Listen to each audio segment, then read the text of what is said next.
Hi all. In the previous class, we have studied the factors affecting the corrosion. There are various factors which directly or indirectly may affect the nature of the corrosion. In this class, let us learn the various types of corrosion. Corrosion can be classified into three main types, which are as follows. The first type is differential metal corrosion. It is also known as galvanic corrosion. The second type of corrosion is differential aeration corrosion. There are two examples for this differential aeration corrosion. You can see here waterline corrosion and the pitting corrosion. And the third type of corrosion we have is stress corrosion. But in the syllabus, we do not have this stress corrosion. Only we are going to concentrate on the first two, that is a differential metal corrosion with an example, and the differential aeration corrosion by taking two examples of waterline and pitting corrosions with the relevant reactions. So now let us go to the first type of corrosion, differential metal corrosion, also known as galvanic corrosion. What do you mean by this? In the first here in this, we are going to learn the definition of the differential metal corrosion, examples, and some of the reactions. What is this differential? Why it is called differential metal corrosion? When the two dissimilar metals are in contact with one another, and when they are exposed to the corrosive medium, corrosive environment, the metal with lower electrode potential becomes anode and it suffers from the corrosion. Whereas the other metal with a higher electrode potential becomes a cathode. That means that acts as a cathode and it is protected from the corrosion. And this type of corrosion, we call it as differential metal corrosion, also known as galvanic corrosion. Here, the main thing is we have to look on the difference in the electrode potential value. So we may learn the electrode potential values for various metals in the previous classes, like 10 plus 2, 10 plus 1, and other classes. All the metals are having different potential values, electrode potential values. So at the same time, when the electrode potential value is low, such metal behaves as anode here, and it suffers from the corrosion. That means it easily corroded. And the other metal which is having a higher electrode potential value, that acts as a cathode and it is always protected from the corrosion. This is called the differential metal corrosion. And the rate of corrosion depends mainly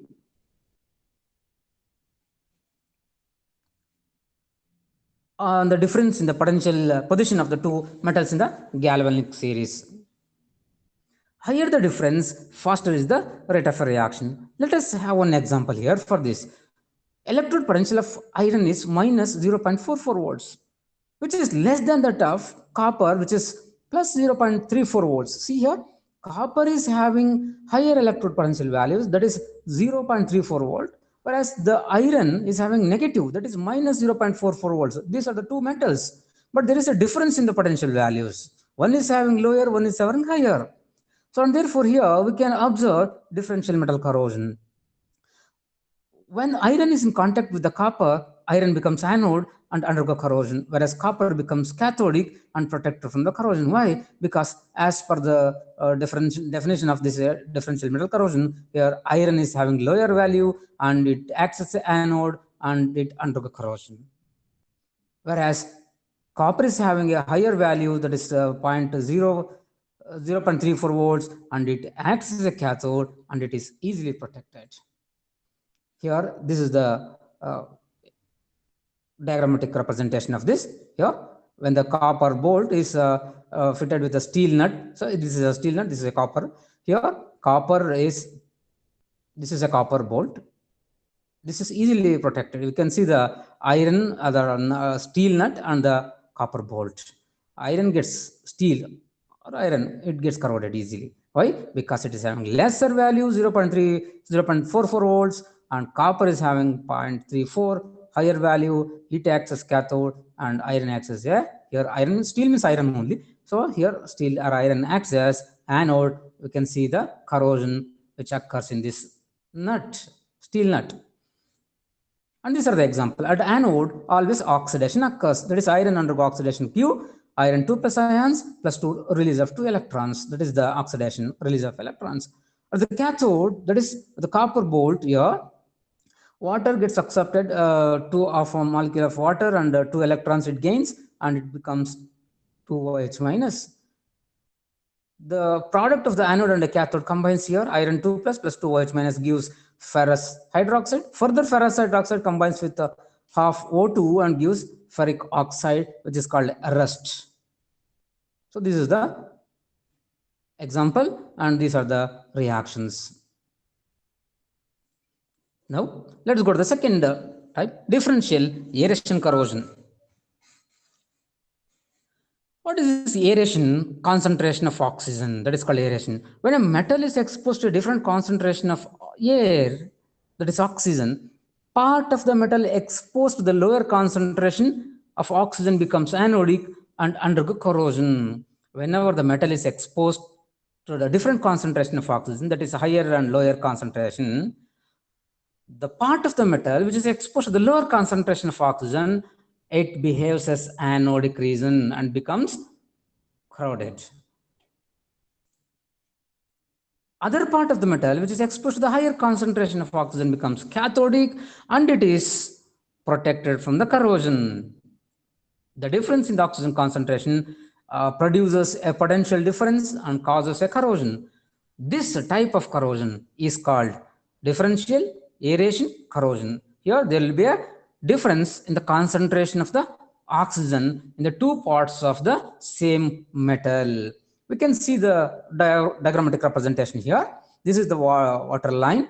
Below the water line, so oxygen concentration is less and it becomes anodic area, and therefore only this part of the metal which is immersed inside the water acts as a anode and becomes corroded. Whereas above the water line, which is exposed to the higher concentration of oxygen is more above the water line, and therefore this part acts as a cathode and it is protector from the corrosion. This is a general.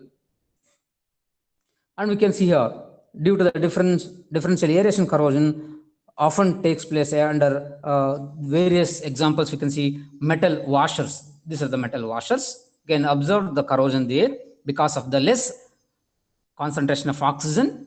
Buried pipelines. So this is the buried pipelines. Cable passing through different types of soil. Example, lead pipeline passing through a clay and a sand.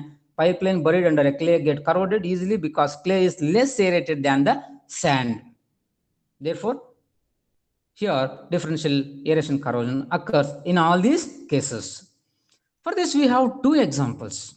For the differential aeration corrosion, we have two examples in our syllabus. One is waterline corrosion and the other one is a pitting corrosion. Let us explain now. Let us learn the waterline corrosion. What is this waterline corrosion? Already in the previous slide, I showed one of the diagrammatic representation of aeration corrosion. It also explains the same thing. It is observed in a steel or iron tank, partially filled with water. And part of the tank just below the water level is exposed to the lower concentration of oxygen and becomes anodic and undergo corrosion. That means here, whenever the water is taken in an iron tank or a steel tank, and half of that iron tank, the lower concentration of oxygen we can see just below the water level. Above the water level, the concentration of oxygen is more. So hence only lower part, that is inside the water, so the corrosion occurs. Part of the tank above the water line which is exposed to the higher concentration becomes cathodic and protected from the corrosion. More corrosion is observed just below the water line. Hence, this type is called waterline corrosion. The reactions remain same. That is, at the anode, iron or the steel undergo oxidation. So steel means iron only. Iron undergo oxidation here. Fe2 plus 2 electron. Cathode, again, a reduction reaction occurs. That is H2O plus half O2 plus 2 electron gives 2H2OH minus. Then Fe2 plus 2OH minus gives FeOH twice. Further, ferrous hydroxide combines with oxygen and then it undergo it forms ferric oxide, that is a rust product. You can see this diagram which clearly shows inside the water the corrosion occurs. Here this is actually empty tank. So almost all the inside part gets corroded because of it is filled with the water. Next comes the second example for the aeration corrosion is pitting corrosion. Pitting corrosion is observed when a dust particles gets deposited over the metal surface. The portion of the metal covered by dust which is less aerated becomes anodic and suffers from the corrosion. Thus, the metal lost below the surface of dust particle forming a deep and narrow pit. The adjacent area of the metal which is exposed to the higher concentration of oxygen becomes cathodic and it is protected from the corrosion. Again, reactions remain same, anode and a cathode reaction. You can see this diagrammatic representation of this dust particle which covers the surface of a metal. Below that dust you can observe a pit. Due to this development of a pit here, it undergo corrosion because that part behaves as an anode. Other than this dust particle, which is a covered part, acts as a cathodic and it is protected. We can have this example also here. A small pit is shown here in the arrow mark. This is called the pits. You can see here 1, 2, etc. So this is what the pitting corrosion.